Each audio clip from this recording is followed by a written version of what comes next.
Le sujet est brûlant. Un nouveau projet de loi sur le logement est présenté aujourd'hui en Conseil des ministres, alors que le marché immobilier grippé depuis des mois par des taux trop élevés et des locataires coincés dans leur logement faute de construction, notamment dans le neuf, et donc d'opportunités d'achat.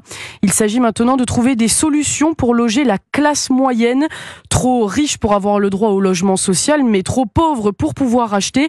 Le ministre du Logement, Guillaume Kasbarian, veut donc construire des logements abordable, Margot Faudéré.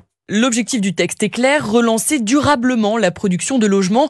Par exemple, le gouvernement entend donner plus de pouvoir aux maires pour l'attribution des logements sociaux neufs.